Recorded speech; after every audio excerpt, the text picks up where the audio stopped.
Greetings, friends. We are so happy to have you to come to another episode of our podcast, Innovate, Ignite, and Inspire.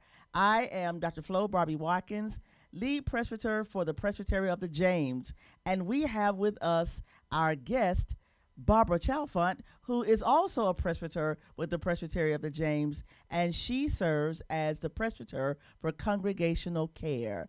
This is part 2 of our podcast, and so we're just going to pick up where we left off. How you doing today? I'm doing great. So good to hear. So now you are a certified Christian educator, I am. and you've been doing this for 37 years. 37 years. Lots of history, lots of education, lots of information. And so here's my question that I want to ask of you now. Discipleship. Yes. That's a word we hear often. Yes. How does the church make disciples? By telling the story of Jesus, by telling the good news, by loving each other well, by serving each other well, by reaching out in our communities and being the light of Christ as we wander in the world. So that's pretty easy to do, right? Sure. So the reality is that it's not easy to do. No, We have to be taught that's right. to do those things. And that's where you come in. That's part of what I do, yes. Yeah. Yes. I actually love talking about evangelism because it's about practicing telling your story. And I love sitting with people and listening for their stories and getting them to understand that they are great storytellers and that it comes naturally, but it's something you have to practice over and over in order to be ready when the opportunity comes and to be able to see the opportunity as it comes. Wow. I like how you said that. Practice our faith. Practice sharing our stories. I don't think I've heard it put that way before. As a practice, it's almost like a musician who practices his or her or their instrument, or whether it be vocal or whatever, in order to continue to become good at it. That makes really good sense. So we're talking about Bible studies, and what other ways can congregations empower, inspire the folks in the pews to practice their faith? Fellowship times. Fellowship is a great time for people to practice telling their stories, to ask, where have you seen God today? Where have you seen God this week? To let them tell their God stories. We do it all the time with children and youth, especially youth. At the end of every conference day, when you take the youth on mission trips or to conferences, you ask, where did you see God today? And they answer, and their hearts show. And we don't do that so often with our adults. We assume they know how to do that, but it's not an assumption we can make anymore. Wow. So you are a member of is it nationwide or is it international? International. So you're a member of an international organization Called the Association of Partners. The Association of Partners in Christian Education. Wow. APSE for short. APSE for short. Wow. So tell us a little bit about this organization, what you do when you get together. Tell us a little bit about that. Oh, APSE is wonderful. It is an organization for educators, run by educators, who love innovation, who love to inspire and to live into the ministry that is Christian education or Christian formation. They are from all over the world, mostly from the U.S. and Canada. They are in several denominations, mostly within our Reformed family of churches. And we gather once a year nationally, and regionally, we gather once a year regionally, and retreat and celebrate together what we have been doing. It keeps our hopes and dreams alive. So now you just recently attended that conference, correct? I did. So I know, I didn't get a chance to go, but I know that you and our other team member, Leanne Ring, got a chance to go. And you're going to hear a similar kind of interview with her in a later episode. But can you just share maybe just one tidbit of information or of innovation that you learned while you were there? Well, we had John Pavlovich as our speaker, and he's an equal opportunity offender. He offends the liberals and the conservatives, and that's which I like about him. But one of the things that came out in one of the workshops and with him was, remember, Paul's churches are no longer existing. Wow.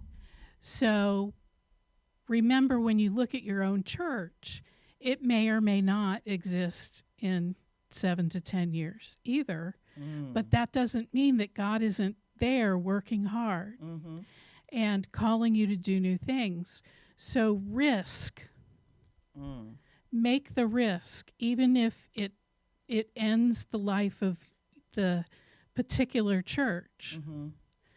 Take the risk to do new ministry and to try new things. And that was sort of freeing for me to think Paul's churches are no longer with us. But we look back on them and learn from them now.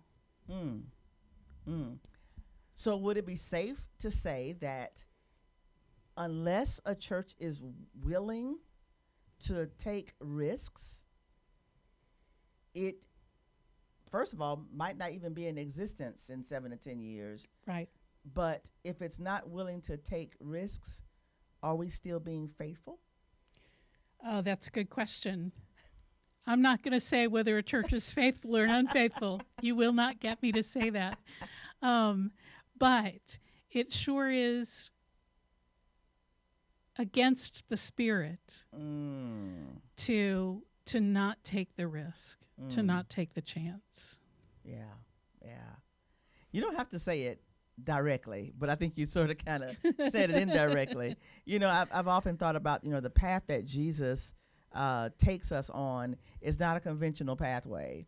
And in fact, he is having dinner in folks' houses that he shouldn't. He is having fellowship with tax collectors. He is allowing women to be in his presence. He's breaking all of the cultural norms of that time. So what I hear is there has to be some risk taking, right, for our congregations. So say something about how risk has to be encountered, because obviously you don't want to scare people by doing a whole bunch of things.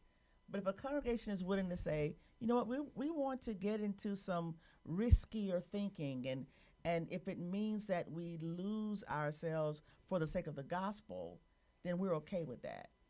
Talk a little bit about how a congregation could begin to move into taking, we're going to call them baby steps. Right. It starts with prayer. It starts with prayer. And it starts with a really clear-eyed look at who and what the church is at this very moment, and who and what are our neighbors. We serve a God who calls us to share the good news with everyone, not just those people who walk through our doors. And that's a gift. That's a gift that we can engage in. Praying, being clear-eyed about the situation the church is in, about their neighborhood, and then asking the neighborhood, who do you think we are? Wow. As a church? What do you know about us? Yeah. And that can be really uncomfortable. And then ask, what do you need from us? And then do it. And then do it. And then do it. And it may be that your preschool needs to add on a daycare center. It may mean that your Boy Scout troop might have to move to a different time frame so that you can have showers for the homeless folks that are on your streets. It may mean that your Wednesday night dinner is a lot bigger because you've invited the whole world in to eat with you. Wow. Yeah. So. Wow. Yeah. Good stuff. Good stuff. So, Barbara, obviously, the Presbytery of the James is moving in a direction of incorporating more technology into the things that we do. After all, we're doing a podcast. We're doing a vlog. We're doing video and audio. We're having conversations that are probably going to be sent out into places that we'll never know. So technology is obviously becoming a bigger part of the church in general. Correct. Help our audience hear some of the ways in which technology can be used in Christian education and spiritual formation, maybe. Well, there's a great site called Open Doors to Discipleship, which our church has just recently revised. It's an older resource that has a brand new everything right now. And it trains officers, it trains educators, it trains people who just want to learn what it means to be Presbyterian. It talks about what is the Reformation and how did we get here from that, and that sort of thing. So there are sites like Open Doors to Discipleship that are becoming renewed and are having longer lives than we thought. There are also churches around the country who have youth groups and adult groups who have done podcasts and have done worship and all of that online. And now it's available to us. So sharing across the country is easier. So adult education, I can go online and go to a church in Kansas and pick up a podcast adult education session from Roger Nishioka and use it tomorrow here. Wow. Yeah. So we're no longer limited by our geography. We can go and get somebody from no matter where in the world, and we can tap into that lecture or that teaching or that Bible study and have it and show it and engage it on our own. That's right. And so that's part of the ways in which innovation takes place, and we continue to share the message and sharing resources in Christian education. Wow, Barbara, thank you. Thank you, thank you, thank you. The words that you have shared, the wisdom that you have imparted, the stories of our faith continue to touch, move, and inspire us all. So this is the 3-part series of our time with Barbara Chalfant, and we're so grateful that you have taken the time to tune in. So this is Dr. Flo Barbee-Watkins with the Presbytery of the James. Stay inspired.